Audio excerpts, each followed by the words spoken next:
Hey everyone, and welcome to the fifth and final episode of my Drawing for the Total Beginner series. This is a series that I am creating for people who are just getting started with drawing or sketching, and it is my objective to provide a solid foundation for you to jump off from, and also to make things less intimidating for people just getting started. If you haven't checked out episodes 1 to 4, I would highly recommend doing so, especially if you're a total beginner, because we're working on exercises that are building incrementally on each other. In episode number 1, I explained everything that you should know about basic drawing supplies, as well as how drawing pencil grades work. I also answer some questions that I often receive, such as how to clean blending stumps and how to sharpen drawing pencils. In episode number 2, I explain why it is so important to practice your drawing or sketching on a slanted or tilted surface. I share my own drawing setup that I use for my own personal practice, and I even provide some exercises that will help you start getting comfortable moving your entire arm as you're working or drawing from the shoulder. In episode number 3, we start working on developing that skill to simplify whatever it is that we're observing into basic shapes or combinations of basic shapes so that we can better recreate overall shapes and proportions in whatever it is that we're drawing. And then in episode number 4, we take it a step further and we go from 2D to 3D, now visualizing our subject matter as simple 3D forms or combinations of simple 3D forms. In that episode, I provide essential information that you should know about form and perspective, which are drawing fundamentals, so that you can arrive at effective preliminary sketches that look solid and three-dimensional, so that you can then move on to shading or painting and arrive at believable results. And in this last episode, I am sharing my shading process that I use whenever I am looking to develop even greater depth and realism in my drawing using graphite drawing pencils. In this class, we are shading both a man-made object together and an organic object together. I wanted to share both of these in the same video so that you can get a better understanding of how this layering strategy works for both kinds of objects. Both of these drawings took around 30 minutes for me to finish, from beginning stages of that preliminary outline drawing all the way to the final layer of graphite. And just as an FYI, I am not a big fan of hyper-realism. I really enjoy a bit of a sketchier look. I like when I am able to see the artist's hand and mark making in the piece. I don't really enjoy bringing in blending stumps all the time or making things super time consuming. This is the method that I use to arrive at the level of realism and the results that I personally enjoy. And I hope that by sharing this, I can not only communicate that you don't need to spend tons of time to create higher levels of realism in your drawings, but I also want to give you the freedom to choose and develop and arrive at the process that allows you to create the outcomes that you enjoy. All right, with all that said, let's jump in. As with all of these other episodes in this series, I want to share some must-know information and practical tips that will help you succeed faster.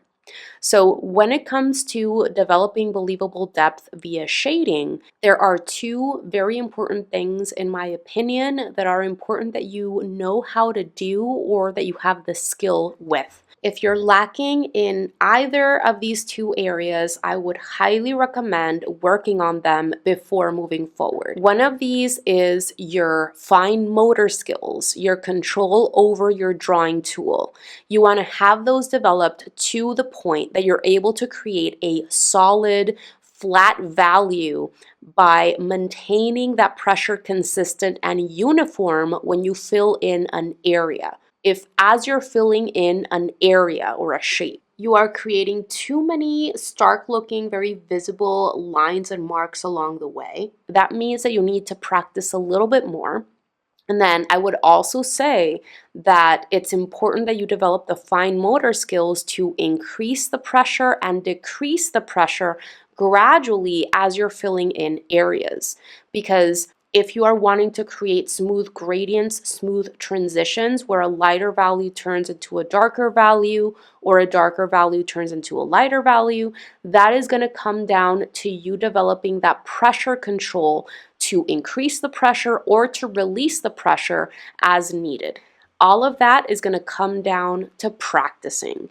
And I did share a video in the past, it's what I'm sharing right here on screen right now, where I take you through many powerful exercises that will help you increase your fine motor skills, which will lead to better shading. So I'm going to make sure to leave a link to this video down below so that you can go and check it out and practice with it if you haven't already. These would also make excellent warm-up exercises for people who are more advanced before getting started with a larger piece, or especially if you haven't drawn or shaded in a while. And the second skill that you need if you're looking to shade something in a believable way is you need to have your eye developed to be able to tell where lighter value or tone areas are, where mid-tone areas are, and where darkest areas are. Why? Because if you're not able to tell where these different areas are, you're not going to be able to develop them in your drawing. And I do have another video where I explain the 3 main things that I look for in a reference photo whenever it is that I'm going to be using that reference for a drawing or a painting. I'll make sure to link to that video down below as well, because one of those tips that I provide is making sure that you're not using an overexposed or underexposed photo, because those are going to lack that value or tonal range, which is very much required if you're looking for believable results. If you're looking to create a believable drawing that is showing depth and realism, you need lighter areas, you need mid-tone areas, and you need darkest darks, which means that you need to be able to see these areas in a reference or whatever it is that you have in front of you in real life. As you're developing your shading, you're constantly asking yourself, is this area here lighter or darker than this other area over here? And it's all about doing your best to get that tonal or value relationship between all of these different areas right, and that will lead to believable results. And if you're just getting started with shading and developing that ability to discern between lighter areas and darker areas, I would always recommend working with grayscale or black and white photos, which is exactly what I'm going to be doing today. Why? Because when you're using a full colored photo, you're seeing all of these different values or tones for all of these different colors. And when you're working with a black and white, fully desaturated photo, all of those different value scales for all of these different colors have been unified and synthesized into one single scale, which is black and white and grays in between. When you're working with all of these different colors, you're comparing blue areas with green areas and green areas with yellow areas and yellow areas with red areas and so on and so forth. And that can be very difficult to do. So what I would recommend for beginners is to keep it simple, work off grayscale photos, and focus on developing at least 5 different values in your drawing so that you have a nice variety of values that can actually lead to believable depth. Those darkest value or tone areas in your references are those areas that are going to look black or near black. And those are the areas where you're going to be doing more overlapping of graphite and using your softest pencil grades. And those lightest value areas, or the highlights, are going to be those areas where you leave more of that white paper shining through, completely uncovered in some cases, and you're going to be using your hardest pencil grades only in those areas. And then the mid-tone areas are going to be somewhere in between. And do understand that the term mid-tone is pretty much anything in between the darkest and the lightest tones or values. As you continue developing your shading, you continue relating your sketch with the reference photo, and you continue making refinements along the way, darkening areas as needed, working on transitions, and so on and so forth. You're not going to get everything perfectly since the beginning. This is a process. We consider an area to be lighter or darker depending on the areas around it, depending on the context. So it's not until you've started developing values that you can see, oh, this area needs to be a little bit darker, or this area is actually a little bit lighter. So I need to layer on more graphite here or remove some of this graphite. It's not about getting one single area right. It's about the relationships between these different areas. That's what I want you to focus on capturing. And I hope that by sharing my process, I can communicate that this does not have to be that hard if you have built up the two skills that I shared about before. Because my shading process is actually pretty quick. And it's not perfect. I'm not trying to capture every single little teeny tiny area just exactly the same as it is in that reference photo. I'm just focusing on the generals, on the most important relationships, and I'm not trying to create smooth shading or hyper realism, and yet I'm still conveying believable depth. Alright, so as I mentioned in the beginning of this video, we're going to be drawing a man-made object together as well as an organic object together. I want to make sure to show you how the shading process works for both. You're going to find these reference images down below attached to the end of this post here on Patreon in case you'd like to download them and see them nice and large as you're working. And with that, we're ready to get started with our first preliminary pencil sketch for this man-made object. We want to make sure that we're stemming from a solid preliminary sketch that shows effective shapes, proportions, perspective, and so on, because as I explained in a past video, no amount of shading, detail, texture, or color is going to help fix a faulty foundation. So if you're looking for realistic results, it is essential that your foundation is looking right before moving on to the shading process. For both of these drawings, I'm going to be using a total of 4 different pencil grades. I'm going to be starting my preliminary sketch with my HB pencil. I then am going to be moving on to creating my first layer of shading with that same HB pencil. Then I'm going to be getting softer and softer with that graphite. I'm going to be moving on to using my 2B pencil, then my 6B pencil, and finally my 8B pencil, which I'm going to make sure to only use in those darkest dark areas that I'm really looking to push more near the end of the drawing process. You do not need to use these exact same pencil grades to arrive at great results. You can even decide to use only 3 different pencil grades, but I would recommend starting with an H or an HB so that you can keep your preliminary sketch nice and light, and then you can get softer and softer after that. But you do want to make sure that you're drawing lightly as you're getting started so that you can refine your drawing, erase mistakes easily, and not to mention, because we're going for mid to higher levels of realism here with our shading, we don't want to be able to see our outline drawing at the end because outlines are not present in realism. Everything that I am doing here, I shared in the previous 2 classes where we're focusing on developing effective preliminary quote-unquote outline drawings that we can then move on to shade or paint. I'm not going to be explaining all of that because we're focusing on shading in this video, but you can see me simplifying everything into basic shapes. Later, I'm going to be turning these more into 3-dimensional forms, and I am making sure to work large to small, general toward specific, focusing on getting shapes right, angles right, proportions. This is a pretty symmetrical man-made object, so I am using that tool that I provided in the past classes in which I bring in a long vertical plumb line and I lay that down right in the middle to help me with that symmetry. This coffee maker is a compound structure made up of multiple forms, and right now I'm working on the bulk of this. You can see how I'm ignoring the spout and also the handle until I get these major parts looking right in relation with each other. Right here, I am starting to visualize all of these separate parts as being 3-dimensional.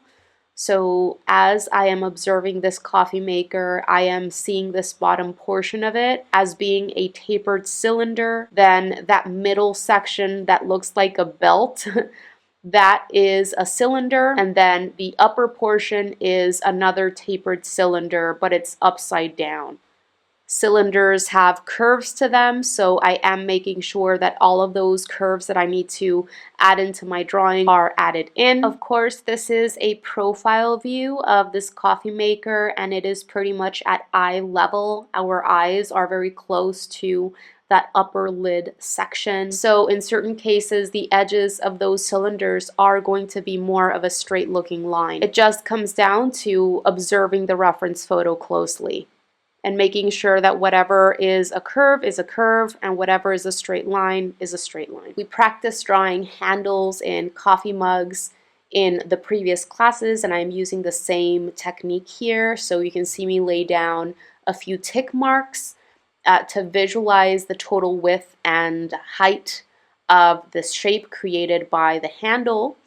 Once I've understood that and where it connects with the bulk of the coffee maker, I recreate the outer silhouette or the outer contour shape of that handle to the best of my abilities. I'm almost done here. At this point, it is important that I start adding in those lines for the plane changes inside of these two larger portions of this coffee maker, because those large tapered cylinders do have flat planes to them, and those are going to be important to understand in order to develop those values throughout them.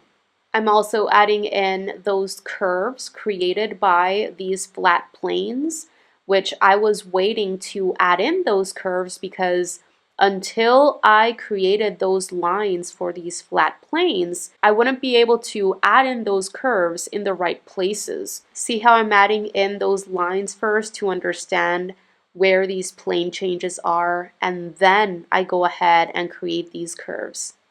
Here I am bringing in my Mono Zero eraser to erase some graphite out of very small sections that I simply would not be able to clean up with my other two erasers.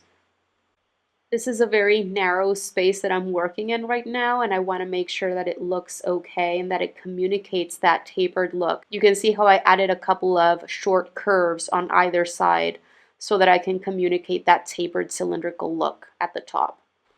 And I'm just adding in the final smaller details here with my HB pencil. Alright, so I'm all done with my preliminary drawing. Everything looks good to me in terms of proportions, shapes, perspective, etc. So I'm now going to move on to the shading process. This would be what I refer to as layer number 1. And what I do in this first layer is I use my very first pencil grade. This is my HB pencil, which I was just using before. And what I am doing here is filling up a light layer of graphite all throughout my object. I'm even covering the highlight areas with a very light layer of this graphite because I know that I can very easily remove that graphite later with one of my erasers.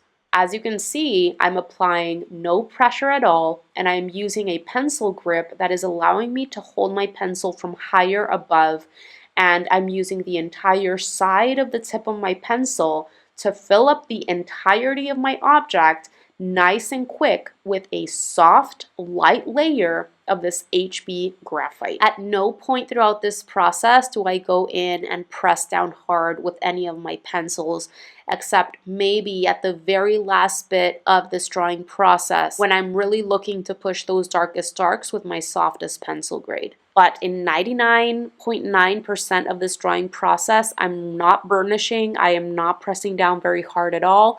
It is simply through changing pencil grades that I develop that wide range of values and darker value areas. Okay, so I'm all done with that first layer of graphite here. You can see how I have a very light gray value all throughout the object. And I allow myself at this point to go in and start doing a little bit more layering with the same pencil grade. This is still my HB pencil, but I am only doing more layering in darker mid-tone and darkest dark areas. And I am trying to avoid layering on any more graphite in lighter value areas, and especially those highlight areas. So if you bring back to mind that 5 value scale that we were talking about before, You're layering on more graphite in mid-tone areas, darker mid-tone areas, and darkest dark areas. So you can see how by doing a little bit more layering with my HB pencil before moving on to my next pencil grade, I'm already starting to develop a range of light gray values throughout this object. Of course, these values are still pretty light, because I am focusing on developing the lighter values right now, and I'm going to be making my way gradually and incrementally toward my softer pencil grades and my darker values. And those darker areas are where I'm going to be layering on more graphite. The lightest value areas I'm just going to be leaving as is, with little to no graphite in them and only with this first pencil grade in them, if at all. You can continue working on your layering with this first pencil grade, but I would recommend stopping when you see at least a couple or 3 different light gray values from areas that are very, very light, which are your highlight areas, and a couple of lighter gray values here and there. So this is a good point for me to stop with that first pencil grade. So I'm switching on over to my 2B pencil now. And with this second pencil grade, I'm going to focus on doing more layering of graphite in those middle midtones, darker midtones, and darkest dark areas. No longer am I going into the lighter midtones and lightest light areas. And it is important that the softer and softer we get with our pencil grades, the more mindful we are to only use them where we're really intending to darken. Because the moment you start adding this softer, smudgier, darker graphite into lighter value areas, that's going to be more difficult to lift up, to correct, and that can lead to muddiness and a flat looking result. Always remember that it's going to be easier to go in and darken than it is to go in and lighten, which is why it's so important to work gradually towards darkest values and to make sure that the pencil grade that you have in your hand is appropriate for what you're trying to do. To go in strategically and use your tools mindfully. Once I managed to increase that range of values a little bit more by doing more layering with my 2B pencil, it was time to switch to an even softer pencil grade, which in my case is going to be a 6B pencil. And with these last 2 soft dust pencil grades, I'm really focusing on only layering this on darkest value areas, whether it's a darker mid-tone or a darkest dark. In other words, if you bring back to mind that 5 value scale that I shared with you in the beginning of this video, focus now on those last 2 darkest values, the darker midtones and the darkest darks. Notice those areas in that reference photo, and those are where you're going to be doing more layering. Practice releasing that pressure as you're making your way into lighter value areas. And really, the most time-consuming layers of all are the first ones, because in those first layers, you are covering up more paper, more area with those harder pencil grades. And the softer and softer you get, the less amount of paper you're covering up because you're only looking to darken very specific smaller shapes, smaller areas. And you can see how I'm not spending very much time in any single area. I am really jumping around the entire object, continuing to compare my sketch with the reference photo and continuing to darken areas that I feel I need to darken. At this point, after I've been working on my shading for a while and I have been increasing that range of values, you can already start seeing how my preliminary outline drawing is starting to disappear. The only edges that I've been darkening along the way are edges of very dark value areas or shapes that I see in that reference photo. If I see a very light edge, I have not darkened it at all. Here I am switching on over to my last pencil grade. This is my 8B pencil. And with this pencil grade in my hand, I'm making sure to only do layering in those very darkest dark areas that I'm able to see in that reference photo. You can see how I'm still using a bit of an extended tripod grip. And I am shifting and changing between different drawing grips depending on whether I am filling a larger area or shape where it's handy to use the entire side of the tip of my pencil to cover up a larger area faster. Whereas if I'm looking to darken a very narrow shape, almost a line, I can change my grip to more of a tripod and just go in with the tip of my pencil. If when you start developing those darkest darks, you see this very large jump between the values you've already created and these darkest values that you're developing with your softest pencil grade, it is very important that you work on those midtones, because those midtones are those bridge tones that help you create those softer looking transitions. So if you need to switch back to a harder pencil grade to work on your midtones, you can definitely go ahead and do that. And if you need to go in to lift up some graphite from highlight areas or clean up edges, you can go ahead and use your Mono Zero eraser or a kneadable eraser and just lift up graphite from these areas to reveal that paper underneath. I quickly added in a bit of a table line with my 2B pencil just to add a little bit more context to this first drawing. And now let's move on to the second, which is going to be our organic object. So I chose this great blueberry photo, and I thought this would be a great opportunity to also share how I would tackle the block-in for this type of object. What I do is I lay down an oversimplified blocky shape, and this is what I refer to as the envelope method, where I bring together all of these smaller elements into one kind of large oversimplified shape. I imagine a line going all around the group of objects here, and I try to recreate that shape to the best of my abilities. And because this is an organic object, it doesn't really matter if that shape is a little bit wider or a little bit taller. This is just a loose starting point. But then, once that geometric-y, blocky-looking shape is in, I start drawing the individual blueberry shapes inside of that. And I know that something like this might seem intimidating or overwhelming for beginners getting started, but as a suggestion, look at the most prominent, largest blueberries, maybe the ones that are closer to you as the viewer of the scene, and add those first, and then you can go ahead and add in the smaller ones or the ones behind those, the smaller shapes, if you will. And with something like this, especially because we're going to be shading this, it's important that we understand how these small elements are overlapping over each other. Once you erase that initial blocky shape and you have all of those individual blueberry shapes in, and you're refining those shapes, try to understand what you're looking at. Where is that overlapping taking place? What edges do you maybe have to erase because those are being covered by other blueberries that are on top? Make sure that you understand what you're looking at, otherwise you won't be able to shade effectively. Once those blueberry shapes are in, I start adding in the stems, starting with the largest one and then adding in the smaller ones that are connecting to the blueberries. And then finally, I add in the shapes for the leaves. Once again, trying to notice how these leaves are overlapping over each other and trying to capture the shapes that I see in the reference photo. I'm leaving out the leaves at the top and just leaving the ones in the middle and bottom. When it comes to leaves and similar secondary elements, I oftentimes bring in my artistic license and change things, whether it's changing the shape of the leaf itself or removing leaves or even adding leaves sometimes.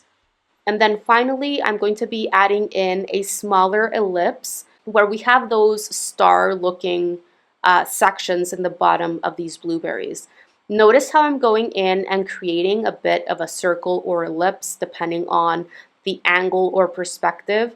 I'm not going in and trying to create that star-looking shape right off the bat. I'm going to be creating that star-looking shape as I am doing my shading.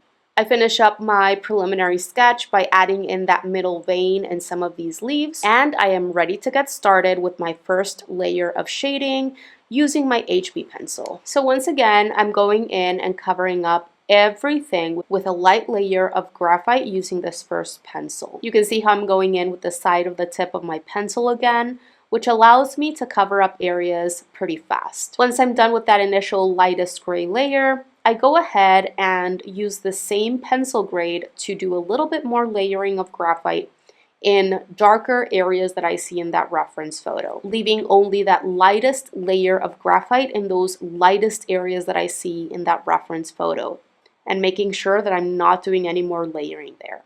Later on, you can use your Mono Zero eraser or your kneadable eraser to remove that HB graphite from highlight areas. This just helps speed up the process a little bit and have that initial layer of graphite to work with as you move on to your next pencil grades. Once I've developed 2 to 3 light gray values, I switch to my next pencil grade, which is my 2B pencil. I do more layering in the middle mid-tone areas, the darker mid-tone areas, and the darkest dark areas. With this 2B pencil, you can see how I'm going in and developing a little bit more of that star look in that little hole in the bottom of these blueberries. This shape is very roughly and loosely created. I'm not trying to do this to full perfection or anything, and I'm actually using more of a scribbling motion as I am filling in that shape. I want to make sure that even in those dark shapes in the bottom of these blueberries, I have at least a couple of dark gray values. I don't want to go in and spend a lot of time creating a perfect looking star shape that has a flat, solid, dark gray value all throughout, because that's not going to lead to very realistic results.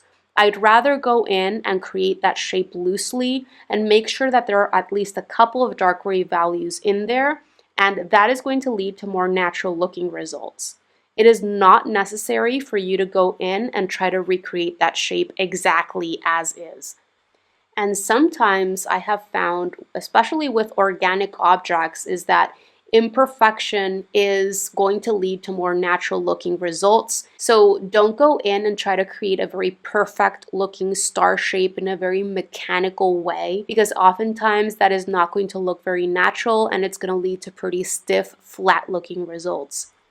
Here I'm continuing to do more layering with my 2B, jumping around the entire drawing, noticing which areas I need to darken more. So I'm focusing at this point on those middle midtones, those darker midtones, and those darkest darks.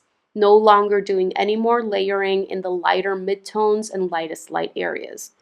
All right, so I have managed to increase that range of values with my 2B pencil, and it was time to move on to my 6B pencil, the third pencil that I am using here. And with this one, I am only focusing on doing more layering in those darker mid-tone areas and the darkest dark areas. I am no longer doing any layering with this pencil grade in my middle midtones or my lighter midtones or my lightest light areas. I don't want to do any more layering or darkening in those areas because that will lead to flat looking results. Instead of going in and creating an outline around all of my blueberries to try to visually separate them with a line, I am working on those shadows in between and allowing those shadow shapes to create that visual separation. I also go back to that scribbling technique in those star shapes at the bottom of these blueberries to create even darker areas within those already darkened shapes. And here I am switching to my last pencil grade. This is my 8B pencil to do some final pushing of darkest dark areas. You can see how I'm jumping around the entire drawing, continuing to compare my drawing with the reference image, noticing if there's anything that I need to push more. At this point as well, if I want to go back to a previous harder pencil grade in order to work on transitions, I allow myself to do that. Also, if you notice, by this point, I'm allowing myself to be looser with my mark making and how I am filling in areas. Especially when I'm drawing organic objects, I like creating even more imperfection, more irregularity to add more interest to the drawing at the end of the process. So you can see how I'm going in with more scribbles, more lines. You're going to notice how I even use a little bit of hatching, laying down groups of parallel lines where I feel I need to create a bit of a mid-tone here and there, and this creates a little bit more of a dynamic look. And I am all done with these 2 shading studies. I really hope that you enjoyed this series for beginners and that you got a lot from it.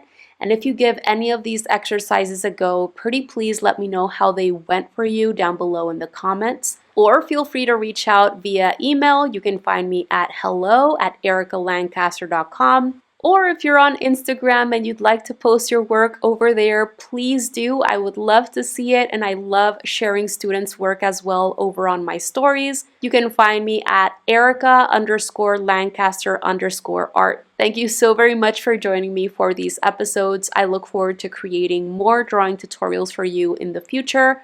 Have a wonderful rest of your day. Enjoy your art practice and see you very, very soon.